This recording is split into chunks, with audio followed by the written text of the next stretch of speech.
இன்புற்று வாழ்க.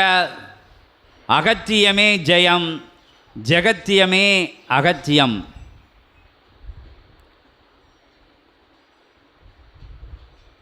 அகத்திய பெருமானை பற்றி எல்லாரும் தெரிஞ்ச விஷயம். அவர் யுக யுகமாக இருக்கக்கூடிய முனிவர். 18 சித்தர்களுக்கும் தலைவரோட 9 கோடி சித்தர்களாக சொல்லப்படுது. எல்லா சித்தர்களுக்கும் தலைவராக சொல்லப்படுது. அவர் எல்லா இடங்களையும் முக்கியத்துவம் கொடுத்து பேசப்படுது. அகத்திய பெருமானோட வரலாறு எல்லா வேதங்கள்லையும் இருக்குது.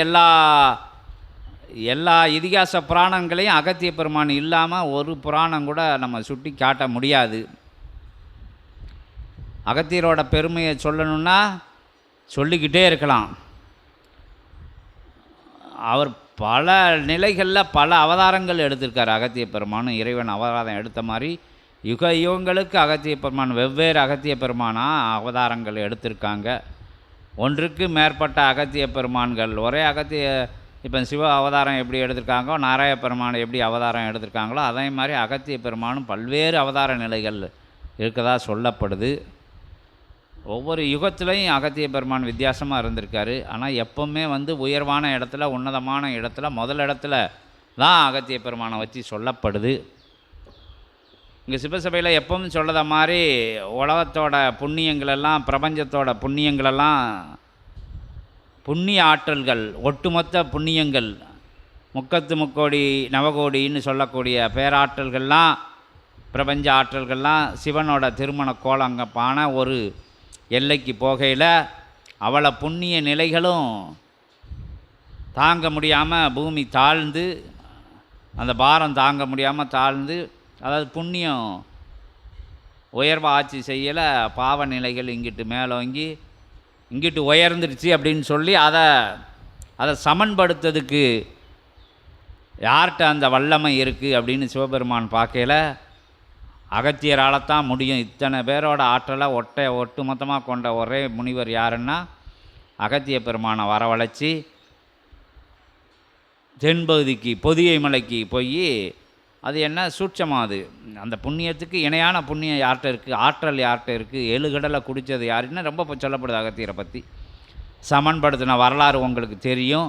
அகத்தியரை பற்றி தெரியாத வரலாறு ரொம்ப இருக்குது. அது வருங்காலங்களில் இங்கே ஆதி கைலாய சிவசூட்சம நூல் வழியாக உலகம் ஃபுல்லாக அந்த விஷயங்கள் இன்னும் கொஞ்சம் நாட்கள் கழித்து அகத்தியரோட வரலாறும் தெரியாத வரலாறுலாம் வெளியே வரப்போகுது. யுகங்கள் தாண்டிய ரகசியங்களெல்லாம் வெளியிடக்கூடிய சபை அப்படின்னு சொல்லியிருக்காங்க.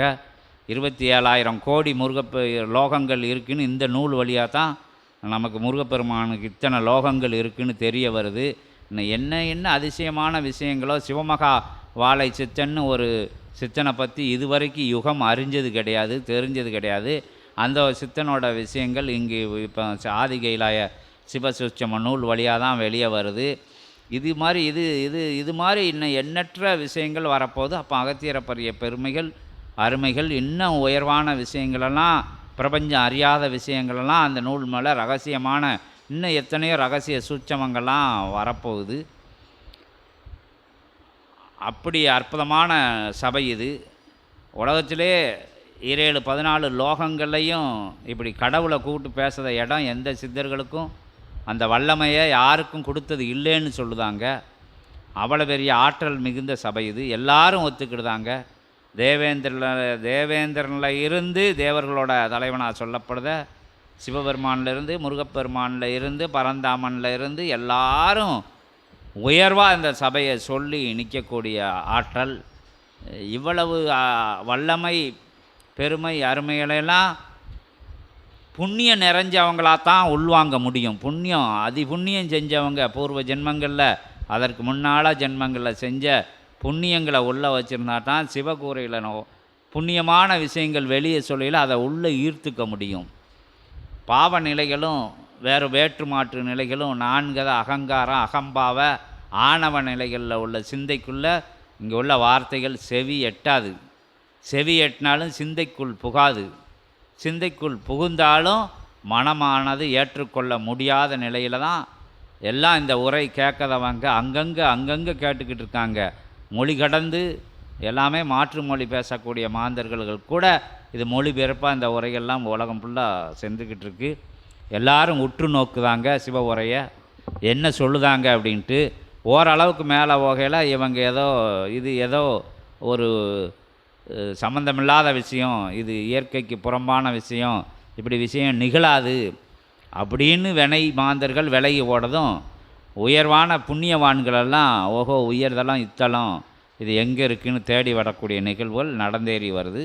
அது சிறந்தேறி வருது. வருங்காலங்களில் அது உயர்ந்தேறி உன்னத பெருநிலை அடையும் அப்படிங்கிறது சித்தர்களோட வாக்கு, சிவ வாக்கு. எல்லா மகான்கள் யோகிகள் எல்லாருடைய வாக்கு, தேவதைகள் வாக்கு, தேவாதி தேவலோகத்தில் இருக்கிற அத்தனை பெருங்கூட்டங்களும் இங்கே வந்து உறக்க சொல்லக்கூடிய அற்புதமான வாக்கு. வருங்காலங்களில் சபை ஆளும், பிரபஞ்சத்தை ஆளக்கூடிய சபை இது. இப்போ சூட்சமத்தில் இயல்புலையும் இதோட வளர்ச்சிகள் வந்து பெருமிதமாக, பேராற்றலாக, பெரும் கருணை வடிவமாக, அனந்த ரூபமாக, அன்பின் வழியில் தர்ம பாதை அமைச்சு தர்ம யுகத்தை மலரச் செய்கின்ற அற்புதமான பயணம் வந்து எப்படியும் நடந்தே தீரும், நடந்துக்கிட்டு இருக்கு, நடத்தியாச்சு அப்படிங்கிறது சபையோட வரலாறு.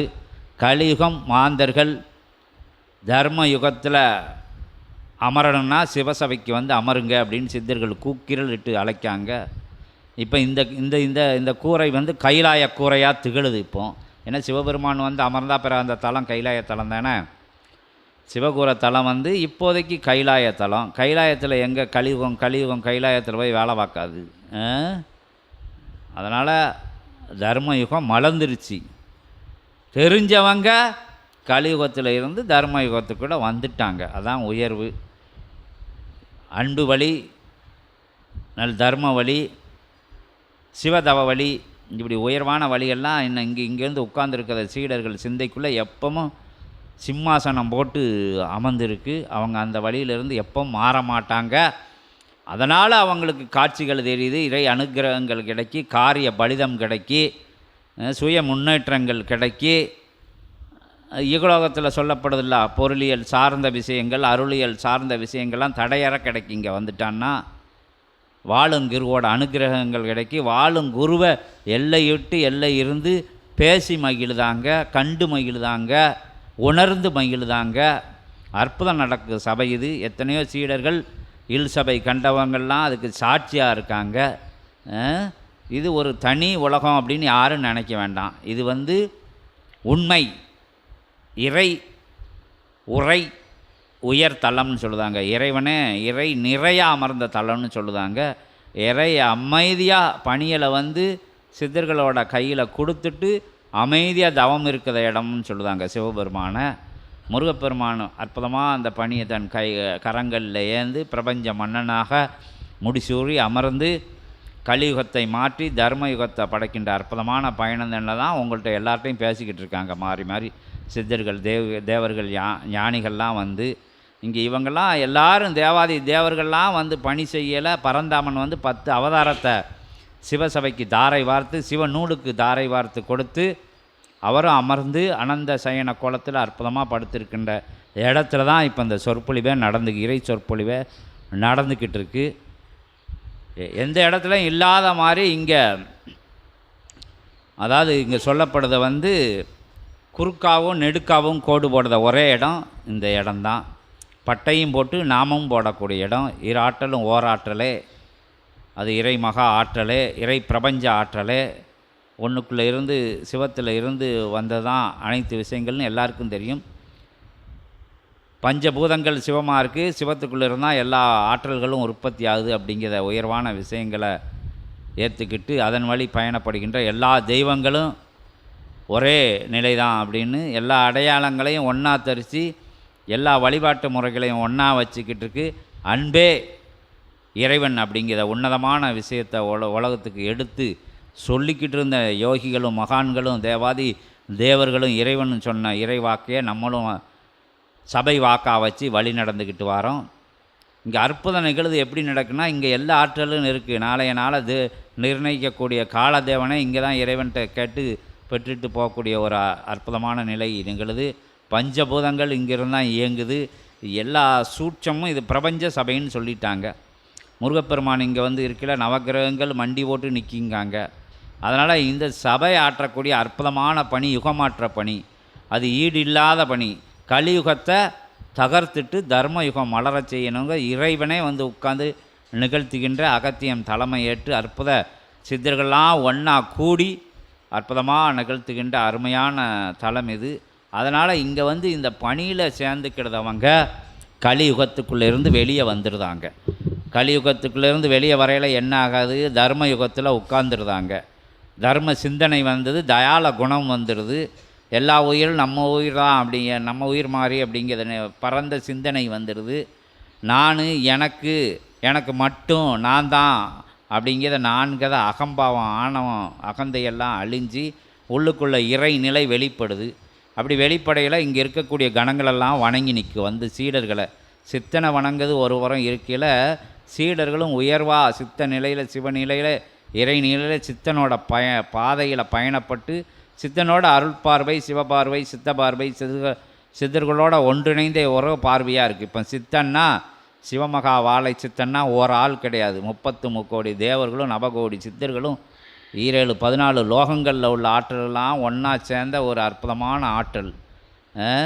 அந்த ஆற்றலுக்கு நிகரான ஆற்றல் எதுவும் இல்லைன்னு அகத்திய பெருமான் சொல்லுதார், சிவபெருமான் சொல்லுதார், முருகப்பெருமான் சொல்லுதார், எல்லாரும் சொல்லுதாங்க. அது அகத்தியமாக சொல்லப்படுது, ஜெகத்தியமாக சொல்லப்படுது, ஜெகதீசன் அமர்ந்த சபையாக சொல்லப்படுது.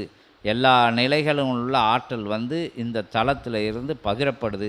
வணங்கி நிற்கிறவங்களுக்கு அற்புதம் எதுக்கு நிகழுதுன்னா, இங்கே எல்லா கிரகங்களும் பணிஞ்சு நிற்கி பஞ்சபூதங்களும் கூட ஆணைக்கு கட்டுப்பட்டு நிற்கி கால தேவனே வந்து இறைவன்கிட்ட வந்து கேட்டு காலத்தை நிர்ணயிக்கின்ற அற்புதமான பணி செய்யக்கூடிய தலமாக இருக்குது.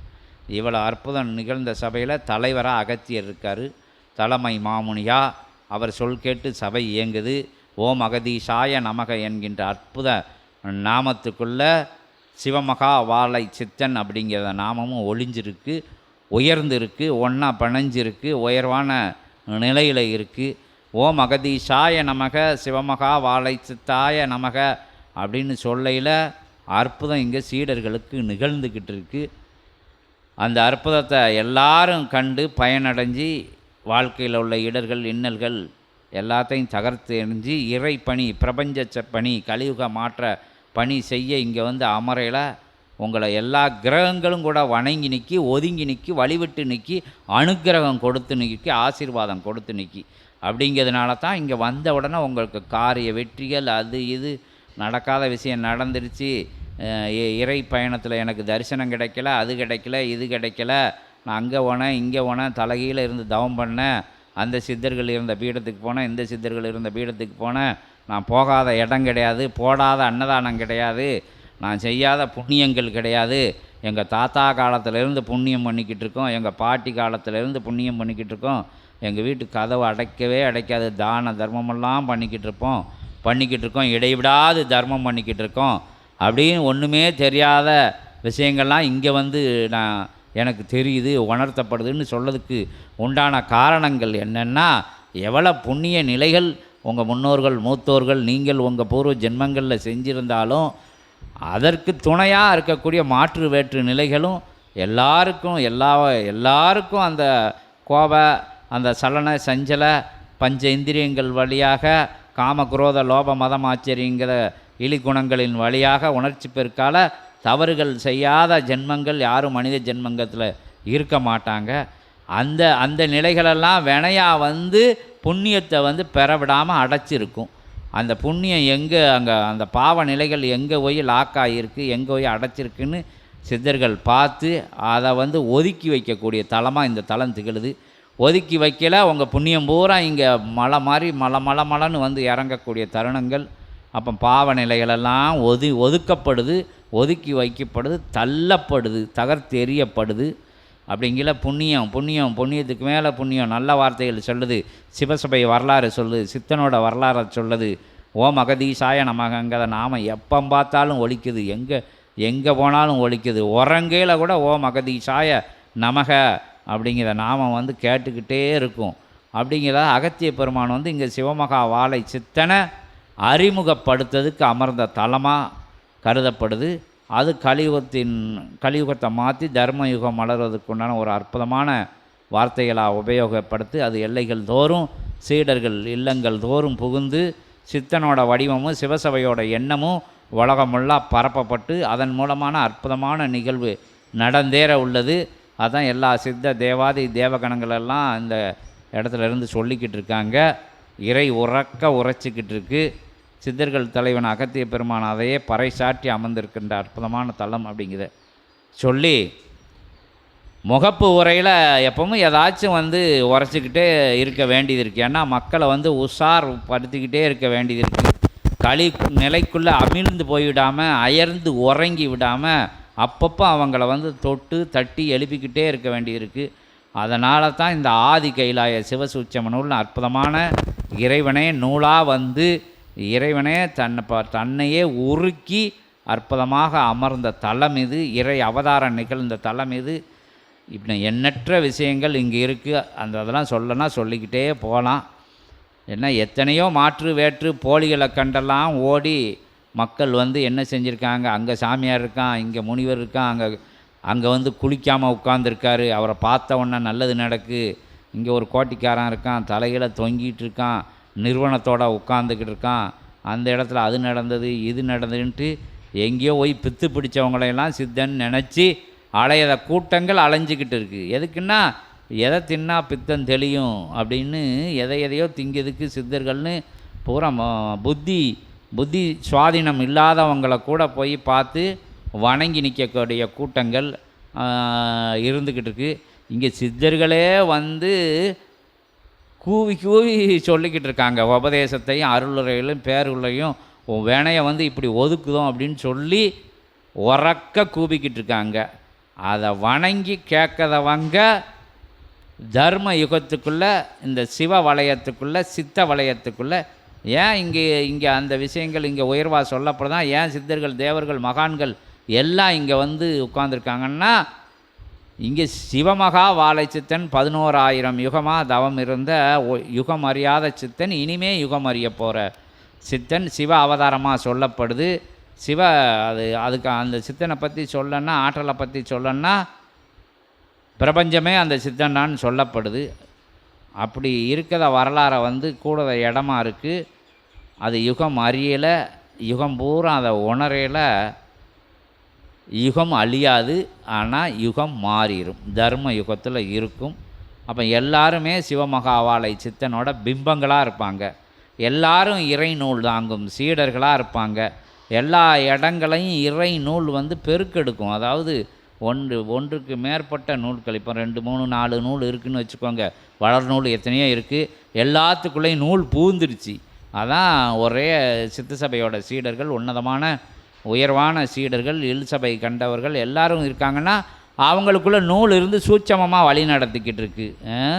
பாடல் வருது, கவிதை வருது, சுய முடிவுகள், நல்ல வெற்றி கொடுக்கக்கூடிய முடிவுகள் எடுக்கப்படுது, இறை உணர்வு வருது, இறை தவ காட்சிகள் வருது, எல்லா விஷயங்களும் வந்துக்கிட்டு இருக்குது சிவசபைக்கு வரும்போது அப்படின்னு சொல்லி, எங்கும் காணா நிகழ்வா கடவுளையே கூப்பிட்டு பேசி உட்கார வச்சு பேசக்கூடிய இடம் அப்படிங்கிறத ஆணவம் அகந்த ஒன்றும் இல்லாமல் அடிபணி சரணாகதியோட இறைவனை வணங்கி நம்பி அவன் இட்ட கட்டளைகளை ஏற்று அகத்தியத்தின் வழியில் யுகமாக தவம் இருந்து இந்த யுகத்திலையும் அகத்திய பெருமான ஆசானா பெற்று அமர்ந்து நின்ற நிலைக்காக கலியுகம் மாறணும், தர்மயுகம் மலரணும் அப்படிங்கிற ஒரே காரணத்துக்காக அருளப்பட்ட அற்புதமான சபைதனுக்கு வழங்கப்பட்ட ஆதி கைலாய சிவசூட்சம நூல் வழியாக, சிவ பொக்கிஷத்தின் வழியாக, சிவமகா பொக்கிஷத்தின் வழியாக 10 அவதாரங்கள் காவல் காக்கின்ற பரந்தாமன் அனுக்கிரகம் பெற்ற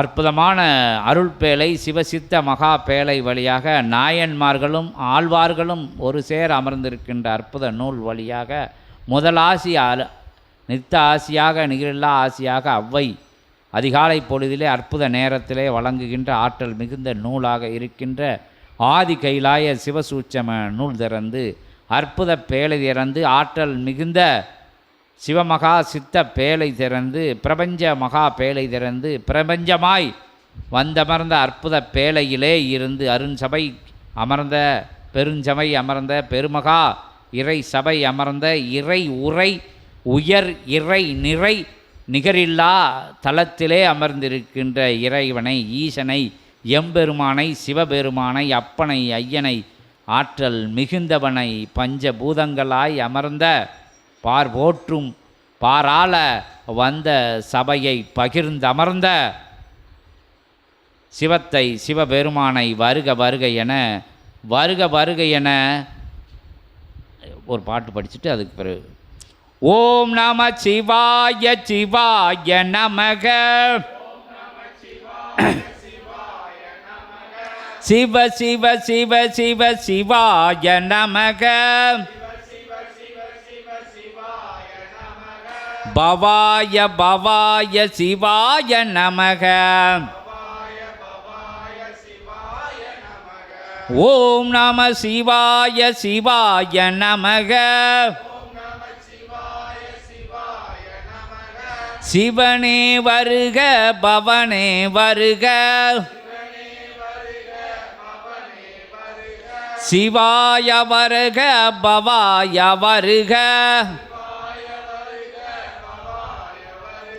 சிவானி வருக பவானி வருக பவாய பவாய சிவாய வருக ஓம் நம சிவாய சிவாய வருக சிவனே வாவா பவனே வாவா சிவாய வாவா பவாய வாவா ஓம் நம சிவாய சிவாய வாவா சிவ சிவ சிவ சிவ சங்கர நமக சங்கர நமக சங்கரி நமக சிவாய சிவாய பவாய நமக ஓம் நம சிவாய சிவாய நமக ஓம் நம சிவாய சிவாய நமக சிவானி சிவானி சிவானி நமக பவானி பவானி பவானி நமக பவாய சிவாய பவாய நமக ஓம் நம சிவாய சிவாய நமக சங்கர சங்கர சிவாய நமக சங்கரி நமக சிவாய நமக ஓம் நம சிவாய ஓம் நம சிவாய ஓம் நம சிவாய ஓம் நம சிவாய ஓம் நம சிவாய ஓம் நம சிவாய ஓம் நம சிவாய ஓம் நம சிவாய